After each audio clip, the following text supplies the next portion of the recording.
Essa apresentação, então, portanto, vai ser dividida em dois aspectos. A discussão de gestão do ensino, em que a literatura e a experiência brasileira ainda não é muito conclusiva a respeito da melhor maneira de se gerir um sistema de ensino, se de forma centralizada e de forma descentralizada. Para isso, eu vou mostrar algumas experiências internacionais e o que os estudos mostram dos resultados e um primeiro esforço que nós fizemos na Fundação de tentar ver qual o impacto que o processo de municipalização do ensino fundamental no Brasil teve sobre a qualidade do ensino. Tá certo? E aí, então, fazer algumas digressões, o que pode explicar o resultado, o que não pode, etc, etc, tá bom? O segundo tópico vai ser exatamente em relação ao uso de material didático em sala de aula, e aqui a gente vai também lançar mão para estimular o nosso debate, um estudo que a gente acabou de fazer para o Estado de São Paulo sobre o uso de métodos estruturados, os famosos convênios com sistemas privados de ensino que algumas prefeituras de São Paulo têm. Tá certo? Aí eu vou mostrar os resultados que teve e aí vamos, de novo, fazer as digressões do que pode explicar esse resultado. E todas essas digressões que vamos fazer aqui, eu vou fazer, obviamente, à luz do meu campo de especialidade, que é a literatura internacional. E vocês, com, muito mais importante que eu, com o campo da ação. Tá certo? E eu acho que isso dá uma boa interação para vocês ajudarem a interpretar esses resultados, tá certo? Aí eu espero com isso estimule bastante a gente aqui para ver que ações são que parecem ser mais efetivas em relação à qualidade do ensino. Dito isso, antes de começar, fazer uma outra observação, que é a seguinte: toda vez que eu fizer algum julgamento de valor aqui, ou que eu estou interessado, a gente só vai estar interessado em uma única coisa, em um único aspecto. A qualidade da educação como desempenho dos alunos, tá certo? Não estou aqui preocupado em nenhum outro aspecto, são muito importantes também, mas vou estar preocupado em apenas um, desempenho dos alunos. E, obviamente, o desempenho dos alunos, ainda assim, muito restrito, porque vai ser desempenho dos alunos medido naquilo que se observa, que são as notas de desempenho dos alunos nas provas de proficiência de SAEB, Prova Brasil, etc, etc, etc, em matemática e língua portuguesa, tá certo? Então tem essa restrição, mas esse vai ser meu julgamento de valor. Vou dizer melhorou, piorou em relação a esses aspectos, tá certo? Dito isso, então vamos ao que interessa, né? Centralização, descentralização. O que diz a literatura internacional? Pega 3 países que teve um processo de descentralização e o que a literatura diz a respeito disso. Literatura especializada em economia. 3 países próximos a gente, Chile, Argentina e México. Começar com o Chile. O Chile teve um processo de descentralização do sistema radical no início dos anos 80 e ao longo dos anos 80. As escolas do ensino fundamental, lá do país, lá do Chile, eram do governo federal. E foram passadas às autoridades locais, o correspondente que seriam os nossos municípios aqui, tá certo? Então foi do governo federal para os municípios. E de uma forma radical, porque passou para todos eles e ao mesmo tempo se criou o sistema de vouchers, que ficou muito famoso na literatura, que era dar aqueles cupons para as famílias, e as famílias poderiam usar esses cupons para ir em qualquer escola que elas quisessem, seja privada, sejam públicas, tá certo? E com esse cupom, a escola recolhia, ia no cupom, ia na boca do caixa do governo e pegava o dinheiro.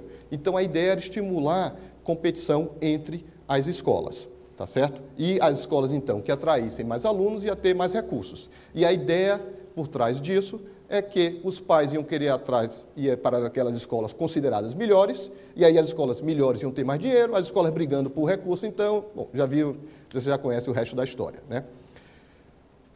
A vantagem disso é que aconteceu muito tempo lá atrás, então tem bastante informação para olhar para trás. Então, aqui eu, como engenheiro de obras feitas, tá certo? Podemos fazer alguns julgamentos disso. Os resultados da literatura mostram que essa experiência, ao menos da forma como foi feita no Chile, não foi muito satisfatória em termos de desempenho dos alunos.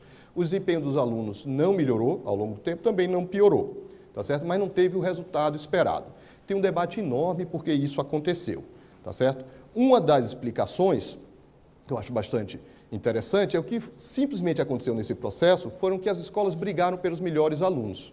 Então, houve apenas uma realocação de alunos entre escolas em que as escolas privadas que tinham os vouchers conseguiam atrair os melhores alunos e expulsar os piores, e os piores alunos ficaram na escola pública. Então, na verdade, o que aconteceu? Em média, não mudou o desempenho dos alunos e houve um aumento da disparidade de notas entre escolas. Essa experiência, Chile, tá certo? Uma experiência mais feliz foi a experiência da Argentina. A Argentina também começou um processo de descentralização das escolas que eram federais para as províncias, aqui, nos anos 80, e para o ensino, principalmente o ensino fundamental. E no ensino médio, no início dos anos 90. Qual é o resultado para a Argentina? Principalmente no ensino médio, os resultados dos anos 90, esses são os estudos que eu estou aqui na cabeça pensando, os resultados foram mais favoráveis. Parece haver uma melhoria no desempenho médio dos alunos, tá certo? Nesse período, houve essa melhoria, de fato. E, além disso, aconteceu um fenômeno interessante. Quando se passou para as províncias, aquelas províncias mais ricas, mais estruturadas, tiveram um desempenho melhor do que aquelas províncias menos estruturadas, menos ricas, ou mesmo com menos pessoal capacitado. Então, se por um lado, em média, aumentou o desempenho dos alunos, aconteceu um aumento da disparidade entre províncias desse país, tá certo? Então, esse é o resultado da Argentina. No caso do México, a descentralização do México é mais complicada, porque, na verdade, não houve um processo de descentralização. No México, o sistema era um sistema federal, mas também os estados tinham alguma autonomia. Só que aqui no México, os estados têm diferentes graus de autonomia. Então, os estudos exploram essa diferença de graus de autonomia entre os estados, tá certo? E que resultado se encontra? Na verdade, é aqueles estados em que as escolas têm um maior grau de autonomia, vão melhores que as escolas que não têm esse grau de autonomia, mas vão melhores quando esse estado tem algum sistema que a literatura chama de accountability. Tem algum sistema de metas e punições, digamos assim, associados à escola, aos seus gestores, que aí sim essas escolas parecem ter um desempenho melhor, tá certo? Essas são as 3 experiências internacionais que eu selecionei aqui para a gente pensar isso. Por que essas 3? Bom, podemos discutir porque o Chile não dá um resultado legal, o México, então, só dá sobre essa circunstância, a Argentina dá um resultado legal. Que explica isso? Obviamente, são experiências diferentes, tem várias questões diferentes, o grau de centralização é diferente, o Chile foi para autoridades locais, a Argentina para as autoridades da província, então uma coisa é ser municipal, outra coisa é ser estadual, tá certo? Teve vários diferentes graus de centralização e constituições diferentes, mecanismos diferentes, etc. Mas isso dá para pensar a nossa experiência. Então, qual é a nossa experiência? Então, aqui em primeira mão, apresentar um estudo que a gente acabou de fazer sobre a nossa experiência de municipalização, que, na verdade, vocês têm mais do que eu, tá certo? É até bom que vocês me dão algumas ideias do que pode estar explicando esse fenômeno. Vocês sabem que houve um processo de municipalização, sabe mais do que eu, os estados transferiram escolas, ou transferiram os alunos, né, isso, para os municípios, principalmente ao longo dos anos 90. Então, só para ter uma ideia da dimensão dessas transferências, aqui a gente fez um gráfico de 1991 a 2007, em que mostra a proporção pega todos os alunos do ensino fundamental, a proporção de matrícula entre 3 níveis de ensino, estaduais, 3 níveis de gestão, estaduais, municipais e escolas privadas. Vocês notem que matrícula de escolas privadas é muito regular ao longo de todo esse período, cerca de 10% dos alunos estão aí, tá certo? As escolas estaduais, quase 60%, e 30% as escolas municipais. E há uma clara tendência, né, de aumento das municipais e redução das estaduais. A partir de 1999, a maioria dos alunos do ensino fundamental estão em escolas municipais. Esse processo é variado de estado a estado, etc., etc., mas essa é uma clara tendência que acontece no Brasil. Por que acontece? Não vou entrar aqui nos detalhes, vocês sabem mais do que eu, por várias razões, enfim. Eu não vou querer discutir aqui a causa disso, vou querer discutir a consequência disso. Tá legal. Descentralização. Por que isso?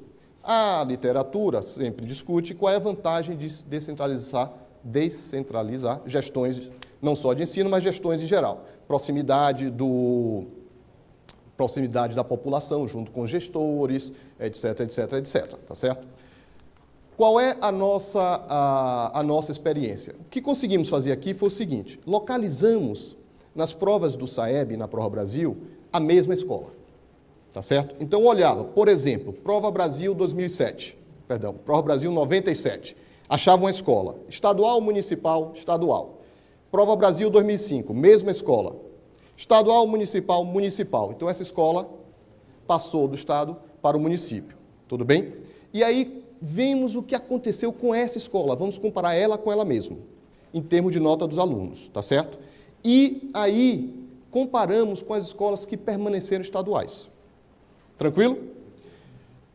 Ao fazer isso, aqui já é o resultado média geral, que encontramos. Então, antes que eu digo, é o primeiro ano que a gente encontra a escola. Depois, o segundo ano que a gente encontra a escola. Então, por exemplo, antes pode ser 97, depois 2005. O 2000 vai ser sempre 2005, que é a Prova Brasil.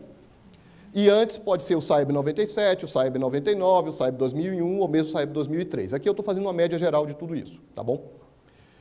O que é que a gente encontra? Para as escolas que eram estadual era a escola que permaneceu estadual ao longo do período, e estadual municipal, as escolas que eram estaduais e passaram para o município. O que é que a gente encontra? Vocês notem que antes as médias eram mais ou menos parecidas, 173, 77, 175, 61. Perdão para vocês aqui. E depois as escolas passaram estadual 178, 55 e as municipais 180. Então as duas aumentaram ao longo desse período. E note que é ela com ela mesma, e fazendo uma média. Então, as estaduais aumentaram 4,78 em matemática e as que passaram para o municipal aumentaram 4,42. Tá certo? Aumentaram um pouquinho menos. Quando a gente pega essas duas diferenças, que a gente chama de diferenças em diferenças, dá menos 0,36 e para português dá mais 0,46. Estatisticamente, isso é a mesma coisa que zero. Tá certo? Então, a conclusão do nosso estudo é que para essas escolas que a gente conseguiu encontrar, as que passaram para o município acabaram tendo o mesmo desempenho, a mesma mudança, que as que permaneceram no estado. Tá certo? Então, é aquela conclusão. Melhorou ou piorou, permaneceu a mesma coisa. Isso é bom ou ruim, aí podemos discutir, tá certo? Então, tem várias interpretações para isso. Uma possibilidade é que uma leitura favorável à descentralização aqui é que não. Por um lado, as escolas ainda não completaram o processo ou o efeito da descentralização leva algum tempo, principalmente agora que as primeiras notas do IDEB começaram a ser divulgadas por escolas, então só agora a pressão da família, da população sobre o diretor, o vereador, o prefeito vai começar, então pode ser que o efeito se espera da descentralização ainda está por acontecer. Essa é uma leitura favorável. Uma leitura desfavorável é que mudou-se de gestão, mas não mudou nada mais e as coisas continuaram como sempre estavam. Tá certo? Então não houve nenhum efeito da descentralização. Pois bem, esse, então, é o primeiro resultado que eu queria mostrar a vocês, tá certo? Então, o que é que... Obviamente, ao falar que a descentralização não teve efeito, não é defender também que devemos centralizar tudo, né? O que podemos fazer? O interessante é que, se as experiências internacionais podem dizer alguma coisa, estão dizendo que os sistemas descentralizados funcionam se aliado a ele a algum sistema de accountability. E o interessante é que nós já temos alguns instrumentos para esse sistema. Já temos as provas Brasil, já temos os testes estandarizados de proficiência, tá certo? Já temos as autonomias de alguma coisa dos prefeitos e secretários, e aí vocês já sabem muito mais do que eu o que é que vocês têm como instrumentos e quais são as restrições de vocês, tá certo? E eu acho que então aqui a gente tem um campo imenso de experimentos, de experiência que podemos aprender a saber como aproveitar essa descentralização para fazer funcionar. E aí eu acho que a experiência do México é interessante, como também a experiência da Argentina, tá certo? Segundo ponto, então o que fazer? Aí eu quero mostrar uma experiência brasileira que está acontecendo agora, que talvez possa ajudar a responder o que fazer, embora ainda nossos resultados não são tão claros como eu gostaria que fossem. Qual é a experiência? É a experiência do Estado de São Paulo de os convênios dos métodos estruturados dos sistemas privados de ensino. Estou falando aqui aqueles convênios, acho que os prefeitos são familiarizados com isso, COC, positivo, objetivo, tá certo? O Aí eu vou mostrar um resultado de um estudo que a gente fez para o estado de São Paulo, tá bom? E aí eu gostaria, inclusive, de ouvir de vocês o que pode explicar esses resultados. O que é que a gente fez? A gente ligou para vocês. A gente ligou para o prefeito ou para a Secretaria de Educação, com alguém de vocês da prefeitura respondeu a gente, certo? Na verdade, não todos, vou explicar por quê. O Tribunal de Contas do Estado fez um questionário, não sei se vocês lembram, em 2007, perguntando várias coisas, né? Que é o quadro de... agora eu não me lembro. Enfim, e eles botaram esse questionário na website deles. Então, a gente baixou um por um. E lá tinha uma pergunta se tinha algum tipo desse convênio. E a gente aí levantou isso. E ao levantar isso, a gente aí ligou para os que responderam que tinha, a gente ligou para a prefeitura e confirmou. E aí a gente achou em torno de... E aí, quando a gente ligava, a gente perguntava, tinha desde quando? Então, isso aqui são o número de prefeituras no estado de São Paulo que em algum momento tiveram esse tipo de convênio. Hoje, em 2008, são 177, tá certo? Prefeitura. Em geral, são prefeituras pequenas, tá bom? Aqui, né, a gente tirou o município de São Paulo aqui. Então, você vê que é um processo que se acelerou muito rapidamente nos últimos anos, tá bom? O que foi que a gente fez? Uma coisa muito simples. A gente tem Prova Brasil em 2005, temos Prova Brasil em 2007, correto? Então, só nesse período que a gente pode dizer alguma coisa sobre proficiência dos alunos. Pegamos os municípios, todos em 2005. Pega todos os municípios de 2005 que não tinham nenhum convênio, tudo bem? Aí vai para 2007 e vê, desses municípios que em 2005 não tinham convênios, quem passa a ter convênio entre 2006 e 2007, e compara com os que nunca tiveram convênio. Entenderam isso? Então, são dois municípios, os dois não têm em 2005, um passa a ter em 2005. E a gente compara ele com ele mesmo e tira de novo as diferenças. Tá certo? Ao fazer isso, a gente faz para a quarta série, oitava série, etc. Vou mostrar aqui o resultado para a quarta série. Então, sem convênio, com convênio, 2005, 2007. Note que, para a matemática, os municípios, aqui é a média dos municípios, que não tinham convênios em 2005 e continuaram a não ter convênios em 2007, em 2005 a nota média de matemática é 195, escala Saeb. Os que não tinham convênio e passaram a ter, mas antes de ter o convênio em 2005, tinham 192,86, tudo bem? Aí vocês notem que quem passa a ter aumenta, quem não tem também aumenta, mas quem passa a ter aumenta muito mais. Aumenta uma diferença de quase 5 pontos na escala de Saeb para matemática e 3,5 de português. Isso é mais ou menos como 10% do desvio padrão das notas de proficiência de matemática e português. É algo razoavelmente grande, tá certo? Então, parece que tem algum efeito o uso desses métodos, tá ok? Fizemos vários cheques de robustez, o que eu quero dizer, comparando se é isso mesmo ou é outra coisa. Aí os nossos resultados ainda não são totalmente claros se de fato é o uso dos métodos ou é alguma coisa que também está associada ao uso dos métodos. O que é que eu quero dizer com isso? Uma prefeitura que decide usar o método também decide fazer alguma outra coisa nesse período que a gente não consegue controlar aqui. E aí que pode estar explicando esse resultado. Pode ser isso, tá bom? Pode ser, exatamente, uma série dessas coisas aqui, tá certo? Então, mas o interessante é que, enfim, uma coisa interessante com isso é que os usos métodos estruturados, você tem várias ações ao mesmo tempo, né? Aqui a gente não consegue dizer qual é essa ação.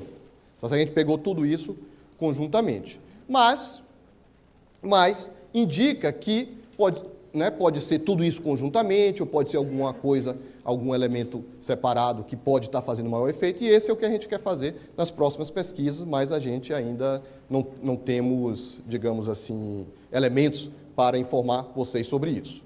O que podemos sim fazer é ver a experiência internacional, através da literatura especializada, e daí extrair algumas lições que podem ajudar a interpretar esses resultados. Então, o que é que diz a literatura especializada? As experiências internacionais e alguns estudos para o Brasil mostram que usar material didático em sala de aula pode ter um efeito positivo, tá certo? A melhor experiência que eu acho que tem é o estudo de um educador Creso Franco, que ele fez um estudo para algumas escolas em 4 cidades do Brasil, em sala de aula, para os alunos do primeiro ano. Acho que até no pré-primário, alunos com 6 anos de idade, o antigo pré-primário, hoje o primeiro ano. Né? E o que ele fez, ele, antes do aluno começar o ano, fez uma provinha simples de língua, de alguma coisa de linguagem, não me lembro exatamente o quê. E aí depois, ele, em algumas salas de aula, deu material, né, um material didático, e acompanhou esse uso ao longo do ano. E depois fez de novo essa provinha. O que é que ele nota? Os alunos que melhoraram, em termos de nota e proficiência dessa provinha, foram aqueles alunos que não só usou esse método, mas principalmente se o professor tem experiência com o uso desse material. Então, a experiência do professor com o material que parece ter sido a variável mais importante para esse resultado. E a gente sabe que em alguns outros resultados da literatura internacional, isso também se mostra relevante, tá certo? Obviamente, isso aqui é um resultado para o Brasil, 6 anos de idade, um anozinho, não sei se esse resultado, né, seria igual para os outros anos, não sei se esse impacto que teve nesse primeiro ano se prolonga, se é permanente ao longo do tempo, mas é uma evidência interessante para mostrar que o uso de material didático com experiência do professor, e aí eu volto para o nosso resultado de materiais didáticos estruturados, talvez essa combinação de uso de material, o professor familiarizado com ele em sala de aula, a estrutura de um conteúdo, etc., etc., isso pode melhorar rapidamente o desempenho desses alunos, tá certo? Então, essa é um resultado que eu acho que a literatura pode dizer alguma coisa para vocês. Então, que mais posso dizer? Então, se vocês têm o controle sobre a gestão de ensino de vocês, uma maneira é esta, atacar, digamos assim, que me perdoem os professores, né, mas digamos assim, substituir o professor. Usar materiais em que os professores sejam treinados, familiarizados com eles, e que auxilie o professor nisso. Então, estrutura a própria aula. O professor vai ensinar fração, então o material didático ensina como ele deve ensinar essa fração, o professor é treinado nisso, ele sabe que nessa aula tem que ensinar isso fração, na próxima aula ensina não sei o quê, ou seja, tem essa familiaridade. Então, essa é uma maneira de atacar o problema. Mas a literatura internacional também sugere uma outra maneira de atacar o problema. E eu estou pensando a gente pensar em alguma coisa híbrida disso aí. Mas vou dizer primeiro qual é o resultado dessa outra maneira. Vou dar 2 resultados da literatura internacional que eu acho interessante. Não sei se... Bom, vocês, claro, sabem mais do que eu. Tem países que existem exames padronizados de proficiência externos à escola, como seria o nosso Prova Brasil, Enem, etc., etc. Mas esses exames são usados para definir se o aluno se forma ou não, principalmente para o ensino médio. Se o aluno vai ter o diploma do ensino médio ou não. França é um exemplo, Alemanha, alguns estados da Alemanha, não todos, Canadá, etc., etc. Tá certo? E aí que fizeram? Compararam o desempenho dos alunos ao longo do tempo entre países. O que é que se observa? É que seja possível controlar países que adotam esses sistemas de avaliações externas, que têm chamados exames de saída, os alunos vão melhores que os países que não adotam isso. Esse é um resultado, é um fato. Segundo fato, mesmo países que têm regiões que adotam e regiões que não adotam, Canadá, por exemplo, os canadenses que vivem nas regiões que se adotam esse tipo de exame de saída vão melhores que os próprios canadenses em outras regiões que não adotam isso. Tudo bem? Então, veja só, vamos juntar 2 coisas numa coisa só, aqui para, enfim, estimular a nossa discussão. Se essa autonomia que a gente pensa que a descentralização pode ser importante, seja da gestão da rede ou mesmo a autonomia da escola, e se esses resultados de exame de saída são importantes, então podemos pensar numa seguinte combinação. Ou usa-se alguns métodos estruturados que podem ajudar a desenvolver, né, o aluno, ou o professor, a escola, que não quiser usar, não tem problema nenhum. Eles continuam com a autonomia, que essa é a grande discussão, a autonomia do professor da sala de aula, né? Vocês devem sofrer mais do que ninguém disso, tá certo? Tudo bem, mas de qualquer maneira eu posso usar meus exames externos como exames de saída. E você pode fazer o que quiser em sala de aula, mas no final o seu aluno deve saber isso, isso e isso, e eu vou cobrar e não é você que vai aplicar a prova. Eu vou ter esse exame externo. E o aluno, ou progride ou não, aí, enfim, tem que ver a maneira como que acontece se o aluno não desempenhar bem nesse curso, tá certo? Mas o importante é que a gente pode começar a criar um sistema de accountability que não é só divulgar a nota, que já é muito importante, porque a pressão social vem em cima da escola, tá certo? Mas, além do que, talvez vocês consigam, nós conseguiremos, alinhar os esforços dos professores, dos gestores, com os resultados de ponta que a gente está interessado. Tá certo? Então, eu acho que essas duas experiências, com esses resultados que a gente tem aqui, pelo menos aponta para essas possíveis experiências, que podem ser exploradas, enfim, pela rede municipal do Brasil. Tá certo? Agradeço a paciência de vocês. Muito obrigado.